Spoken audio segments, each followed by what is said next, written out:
Convido a todos a se colocarem em pé, por favor. Peço para que abram suas Bíblias no Evangelho de Lucas, capítulo 12. Evangelho de Lucas, capítulo 12.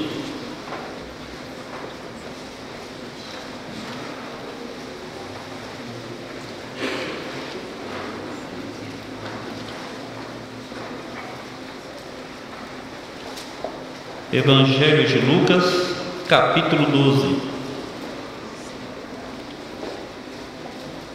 Peço para que leiam comigo o versículo 20. Lucas 12, versículo 20. Diz assim a palavra do Senhor: Mas Deus lhe disse: Louco, esta noite pedirão a tua alma, e o que tens preparado, para quem será? Vamos falar com Deus. Nosso Pai, nos colocamos em Tua presença neste momento com os corações gratos, Pai. Gratos pelo privilégio que o Senhor nos concede de cultuarmos o Teu nome. Gratos, Pai, pela oferta que foi levantada diante do Senhor e gratos pela Tua palavra que foi lida neste momento. Queremos fazer aqui alguns clamores. Lembramos dos nossos irmãos que estão sendo perseguidos ao redor do mundo, de uma maneira especial os cristãos no Iraque. Tem misericórdia deles, Pai. Quero clamar a Ti para que fale aos nossos corações pela Tua palavra nessa noite. Peço por cada um presente aqui que o Senhor se agrade em alcançar cada coração. Em Cristo clamamos a Ti, ó Deus. Amém, Senhor. Todos podem sentar-se? Eu quero pensar nesse texto dentro do seguinte tema: aprendendo da vida, refletindo sobre a morte. O tema é este: aprendendo da vida, refletindo sobre a morte.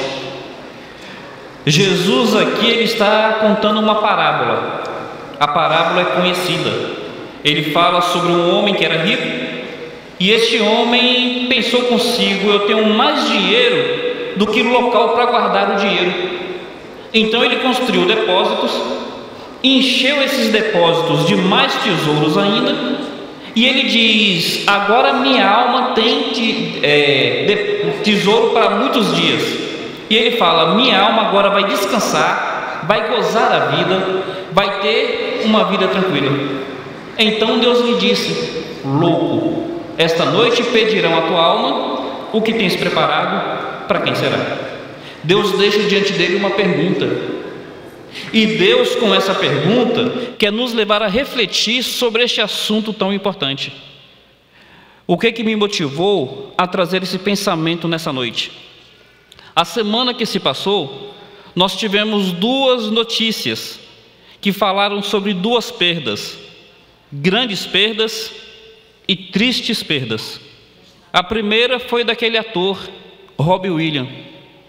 Eu confesso que quando eu atentei, quando eu fui notificado, quando eu me informei da morte dele, eu tive um pesar, porque eu sou amante de filmes, e assistindo muitos filmes, eu posso dizer que um dos atores com os quais eu mais me identificava era Robin Williams, pela sua capacidade de atuação.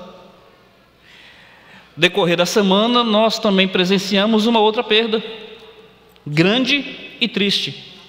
Eduardo Campos sofreu um acidente de avião e também morreu. E o que nós percebemos? No caso de Robin Williams, ele foi atrás da morte. Tudo indica que ele cometeu suicídio. Ele tinha um comportamento autossabotador, autodestrutivo. No caso de Eduardo Campos, não foi ele quem foi atrás da morte, a morte quem foi atrás dele.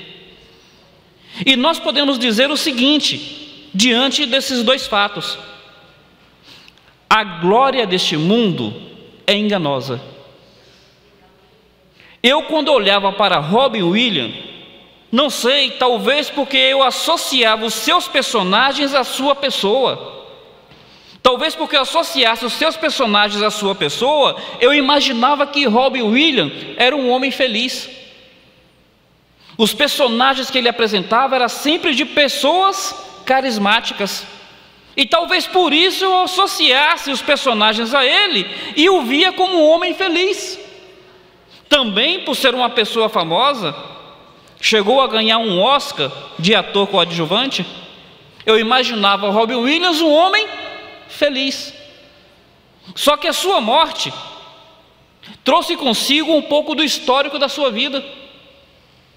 E atentando para o histórico da sua vida, nós percebemos então que a glória deste mundo é enganosa. Uma pessoa cheia da glória deste mundo, nós achamos que ela é feliz, mas a história de vida dela começa a mostrar que ela não tem a felicidade que nós imaginávamos que ela tivesse. Tudo indica que ele se suicidou. E ele teve algumas passagens por clínicas de reabilitação, tanto pelo uso de drogas, quanto pelo alcoolismo. A glória deste mundo é enganosa. Nós achamos que as coisas dessa vida podem preencher o vazio da nossa alma e nos trazer, é essa que você tem agora. Mas a Bíblia vai nos dizer que essa única vida que nós temos passa rápido. Salmo 90 diz que os nossos anos sobre a terra são 70, 80. O que passar disso é canseira e enfado. Veja bem, só vivemos uma vez, e essa única vida que temos tem prazo determinado para acabar. Alguns 70, outros 80. Tem aqueles que chegam a 90, mas com muita canseira, com muito enfado. Precisamos aprender da vida. E nós podemos aprender muito da vida refletindo sobre a morte. Veja bem, você vai morrer um dia. E morrerá apenas uma vez. E a data dessa morte está cada dia se aproximando mais. A Bíblia fala que a vida do homem é como a erva do campo. De manhã ela nasce, ela cresce, mas quando vem o sol, ela seca e murcha. Assim é a vida do homem. Nós nascemos crianças, aquele vigor da infância, vigor da mocidade, mas conforme nós vamos vivendo, vamos secando como uma erva, até chegando ao ponto de murcharmos e perecermos. Por que então que nós morremos? Por que que nós morremos? Veja bem, me acompanhe por favor, livro de Romanos capítulo 3. Livro de Romanos capítulo 3. Romanos 3, o verso 23,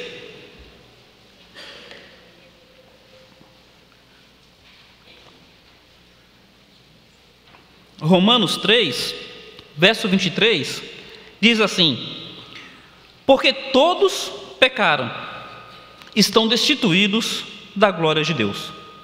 Veja bem, todos nós pecamos, e nós vamos perceber que é porque nós pecamos que nós morremos. Vá agora para o capítulo 6. Capítulo 6, o verso 23. Porque o salário do pecado é a morte. Por que que nós morremos? Porque nós pecamos. O salário do pecado é a morte. A recompensa do pecado é a morte. Se você observar ainda o capítulo 5, observando aí no capítulo 5, tem uma outra informação que é igualmente importante. Versículo 12 diz assim: porque por um só homem entrou o pecado no mundo, e pelo pecado a morte, assim também a morte passou a todos os homens, porque todos pecaram. Por que que a morte passou a todos os homens? Porque todos pecaram. Por qual razão que o homem morre? Por causa do pecado. Mas não é um pecado específico. Pecado de matar, pecado de roubar, pecado de se prostituir. Não é por um pecado específico. É pelo fato de termos nascido pecadores. Quando Adão pecou, ele condenou todos aqueles que nascessem dele. Então Adão pecou e ele teve filhos, e os filhos nasceram pecadores iguais a ele. Os filhos nasceram condenados à morte iguais a ele. Eduardo Campos, descendência de Adão. Robin Williams, descendência de Adão. Eu, descendência de Adão. Você, descendência de Adão. Por um só homem entrou o pecado no mundo, pelo pecado a morte passou a todos os homens, porque todos pecaram. Preciosos amigos, amados irmãos, a palavra do Senhor está querendo nos levar a refletir sobre coisas que sozinhos não refletiríamos. Se você pegar os ensinos de Jesus, você perceberá que Jesus ensinou sobre vários assuntos, mas o assunto principal que Jesus ensinava era acerca da eternidade. O principal assunto de Jesus foi sobre a eternidade. E ele chegou a falar mais do inferno do que do céu. Por qual razão que Jesus ensinava tanto? Porque ele era obcecado por isso? De maneira nenhuma. Jesus é perfeito em seu emocional, ele não era obcecado por nada. Jesus queria nos levar a refletir sobre coisas que sozinhos não refletiríamos. Jesus quis nos levar a pensar em coisas que por nós mesmos evitaríamos pensar. Você talvez esteja refletindo sobre a sua semana de trabalho. Você talvez esteja refletindo sobre um projeto de construção, sobre a necessidade de trocar o seu carro, sobre o seu casamento, sobre os seus filhos, sobre o seu namoro. Todas reflexões válidas, mas você por si só não para pensar no dia da sua partida. Jesus quer te levar a pensar nisso. E Jesus te leva, é porque a Bíblia não apenas diagnostica o problema, a Bíblia aponta a solução. A Bíblia não apenas mostra a doença, a Bíblia aponta a cura. E o maravilhoso na Bíblia é que não existe nada, por pior que seja, não existe nada que o Senhor não possa intervir com graça, misericórdia e trazer solução. Então veja, o maior problema do homem é a morte. Este é o nosso maior problema, é o fato de que um dia nós vamos morrer. Aqueles que amamos irão morrer. E a Bíblia fala que depois da morte segue-se o juízo. Mas a Bíblia vai nos dar uma solução para a morte e para o juízo posterior à morte. A solução de Deus é a pessoa de Cristo.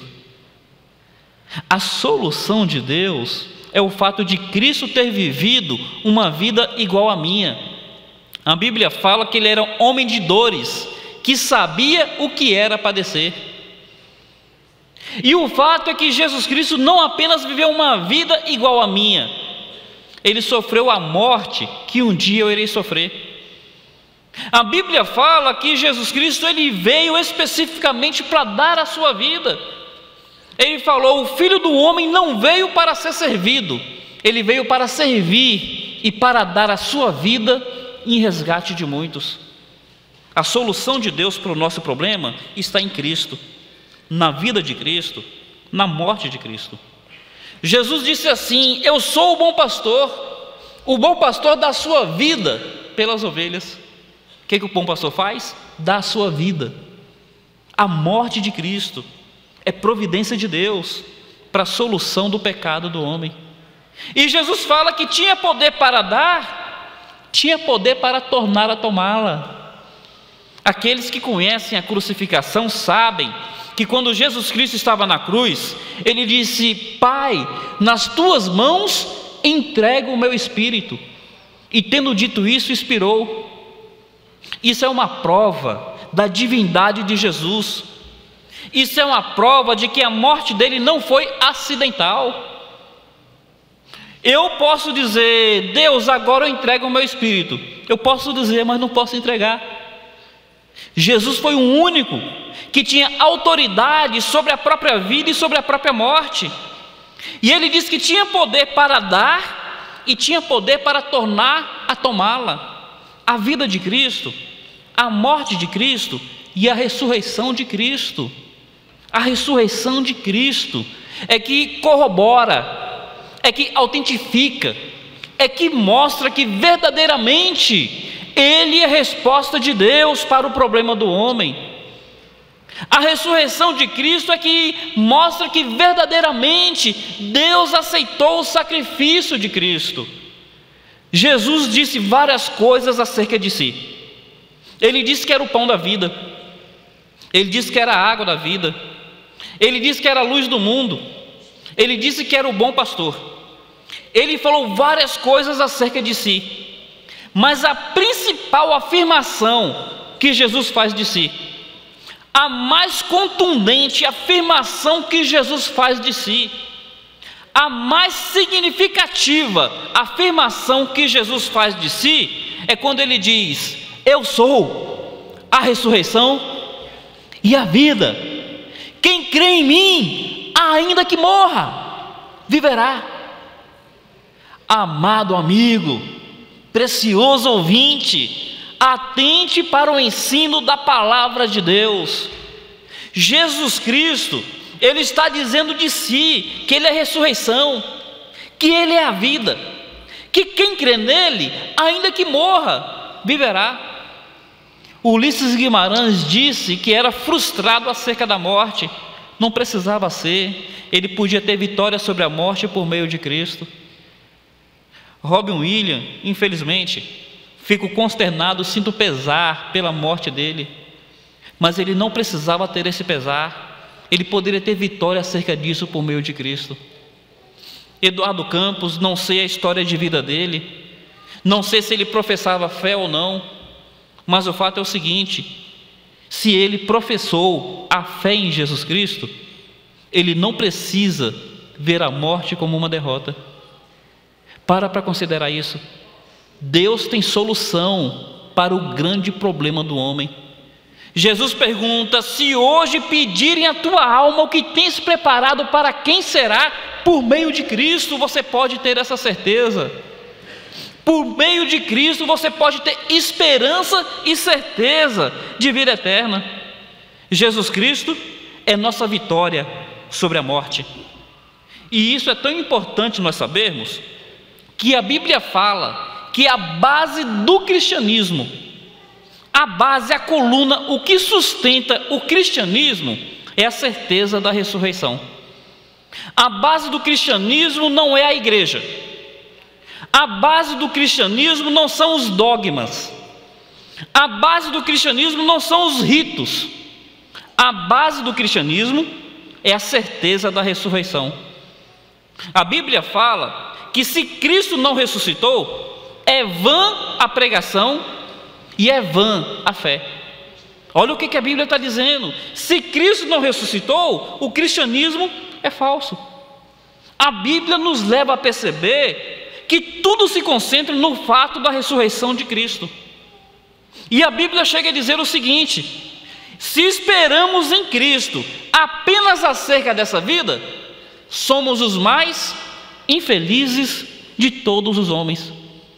Talvez nos seus ouvidos possa parecer muito forte, mas é o que a Bíblia diz. Se a nossa esperança em Cristo fosse apenas acerca dessa vida, seríamos os mais infelizes de todos os homens. Mas por que a Bíblia faz isso? O cristianismo foi Estevão. Estevão foi apedrejado até a morte. E quem foi que endossou o apedrejamento de Estevão? Foi Saulo. Quando as pessoas terminaram de apedrejar Estevão, pegaram as roupas de Estevão e levaram até os pés de Saulo. A ideia era mais ou menos o seguinte: Saulo assinando o atestado de óbito de Estevão, endossando a morte. E a Bíblia fala que este Saulo, ele era alguém tão feroz ao cristianismo, tão inimigo, tão opositor, que ele entrava na casa das pessoas que professavam a fé em Cristo, e Paulo torturava as pessoas para que as pessoas negassem a fé. Ele batia nas pessoas, ele prendia as pessoas, e ele chegava ao ponto de matar as pessoas para que elas negassem a fé em Cristo. Mas a Bíblia fala que num determinado momento da vida de Paulo, ele estava com cartas das autoridades civis e religiosas que o autorizavam a prender cristãos. E ele ia numa viagem com essa finalidade, prender cristãos. Mas em seu trajeto, o Cristo que ele julgava morto aparece para ele ressurreto. O Cristo que até então ele entendia estar morto aparece para ele ressurreto. E esse Cristo fala: Saulo, Saulo, por que me persegues? E Saulo, atônito diante daquela visão gloriosa, Saulo fala: quem é, Senhor? E a voz diz: eu sou Jesus, a quem tu persegues? A fé na ressurreição de Cristo transforma. Paulo, o maior perseguidor da igreja, se tornou o maior pregador da igreja. Tanto é que a Bíblia diz assim: aquele que antes nos perseguia, agora anuncia a fé que antes negava. A vida de Paulo foi transformada radicalmente. Hoje, ele é conhecido como atleta cristão. Ele que autorizou o primeiro mártir da igreja. Ele começou a rodar todo o mundo daquela época para anunciar a fé em Jesus Cristo. A fé em Cristo transforma. Mas veja, eu quero me voltar a você que é membro de igrejas. Quero me voltar a você que professa a fé. A fé em Cristo não transforma parcialmente, transforma totalmente. A fé em Cristo não transforma pela metade, transforma por inteiro. Tem uma brincadeira que diz assim, que havia um pistoleiro, um assassino de aluguel. Esse assassino de aluguel foi assassinar um pregador. E ouvindo a mensagem do pregador, ele se converte. E depois que ele se converte, ele passou a só matar ateus. Percebeu a brincadeira? Ele mudou. Ele não mata mais outras pessoas, só mata ateu. Isso não é transformação. Isso não é fé salvadora. Isso não é fé transformadora. Esse negócio de dizer que crê, mas que não é transformado por Jesus, olha, você ainda não conheceu o poder da ressurreição de Jesus. O poder da ressurreição de Jesus ainda não alcançou o seu coração. E eu quero lhe dizer que essa sua fé não te adianta de nada. Se você não é transformado pela ressurreição de Cristo, a ponto de viver uma nova dimensão de vida, a sua fé não te adianta de nada. Eu gostaria que você se desafiasse a perceber o quanto que a sua fé em Cristo tem transformado a sua vida. Porque olha a reflexão inicial: se hoje pedir a tua alma, o que tens preparado, para quem será? Talvez você ache que tem certeza de salvação, mas a tua certeza é falsa. Para pensar nisso. Mas a Bíblia fala mais. A Bíblia fala que a certeza da ressurreição de Cristo não apenas transforma, ela encoraja. Ela encoraja. Tem uma figura, um personagem na Bíblia que nós todos conhecemos, pelo menos a maior parte, é Pedro. E Pedro é apresentado em dois momentos. Quando Cristo é preso, Pedro é apresentado como um covarde. Eu não estou usando essa expressão para ofender a Pedro. E é mais importante obedecer a Deus do que aos homens. É o mesmo que 50 dias antes tinha negado a Cristo diante de uma empregada, diante de uma doméstica. Como é que aquele covarde agora é tão audacioso? E a Bíblia diz mais. A Bíblia fala que diante disso as autoridades mandam castigá-lo com varas. Pega varas e fustiga as costas dele. E o texto fala que depois que ele toma uma surra, é humilhado, é afligido fisicamente, ele começa a se regozijar, porque a ele foi dado o privilégio de padecer pelo nome de Cristo. O mesmo que 50 dias antes era um covarde. Ele reúne então a igreja e ele pede para que a igreja ore por ele, para que ele nunca deixe de anunciar o nome de Jesus. Sabe qual foi a diferença? A diferença foi que ele antes via um Cristo que estava prestes a morrer. mas depois ele conheceu um Cristo que venceu a morte, porque ele testemunhou a ressurreição de Cristo. E meu amigo, você que gosta de pensar, tem um personagem, um escritor, Josh McDowell. Josh McDowell, ele era um ateu, e ele era um advogado, e ele se propôs a escrever um livro que combatesse o cristianismo. E ele viu que o ponto principal do cristianismo é a ressurreição de Cristo.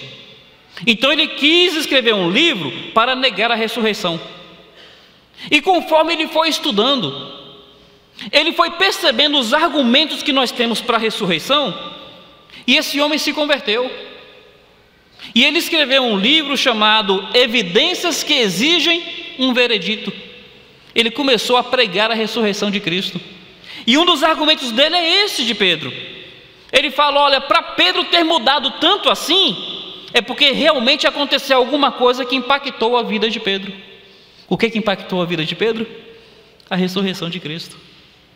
O que mudou a vida de Paulo? O fato de ter percebido que o Cristo que ele julgava morto realmente tinha ressuscitado.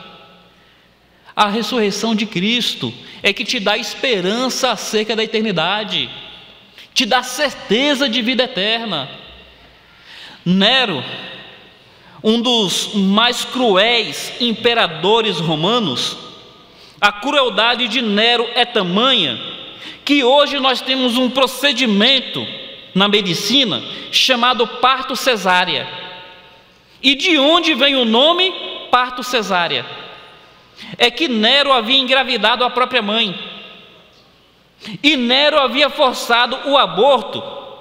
Não sei agora se é da mãe ou se foi de uma outra mulher que ele engravidou. Ele forçou o aborto daquela mulher por meio de chutes. Então a criança nasceu antes do tempo, desnecessário dizer que nasceu morta. Então nós pegamos essa situação histórica, e hoje, quando uma mulher tem um filho antes do tempo, por meio daquela cirurgia, nós damos o nome de parto cesárea, por causa do imperador romano Nero, que era um César.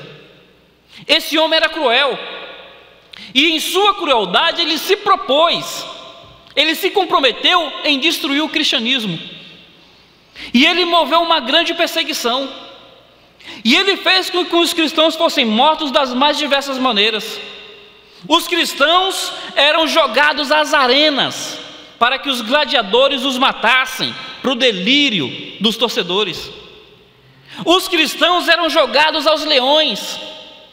Colocava-se peles frescas de animais sobre os cristãos e os jogavam aos cães, os jogavam aos touros. E morrer, eu sei que serei recebido por Deus no céu, porque Cristo morreu por mim, e a sua ressurreição mostra que minha salvação está garantida. Esse é o feliz, esse é o transformado, esse é o encorajado, não por algo que reforça a sua autoestima, não por uma ideologia humana, mas pela verdade de Deus, que em Cristo o homem é salvo, em Cristo o homem é perdoado, em Cristo o homem é transformado. Meu querido amigo, eu quero encerrar lhe dizendo o seguinte: a palavra do Senhor te faz essa pergunta: louco, se hoje pedirem a tua alma, o que tens preparado? Para quem será? Mas a palavra de Deus te leva a essa reflexão, para que você saiba que Deus providenciou a resposta. A resposta é a ressurreição de Cristo. A resposta é o sacrifício de Cristo por você. Por meio de Cristo você pode ter certeza de vida eterna. Por meio de Cristo você tem resposta para a pergunta mais importante da vida. Eu lamento por Robbie Williams. Eu lamento por Eduardo Campos. Lamento por tantas outras pessoas que dia a dia têm morrido, sem nunca ter ouvido ou sem nunca ter refletido na pergunta mais importante que precisa ser feita ao homem. Lamento por saber que muitos têm morrido sem ter a certeza de salvação por meio de Cristo. Mas veja, você não precisa lamentar acerca de si. Você pode se regozijar na certeza de salvação que Cristo oferece. Creia nele, Entregue sua vida a Ele, receba-o como seu Salvador, e a partir de hoje, por meio de Cristo, passe a viver uma nova dimensão de vida, pela certeza da sua ressurreição. Que Deus nos abençoe. Quero pedir neste momento para que todos curvem suas cabeças.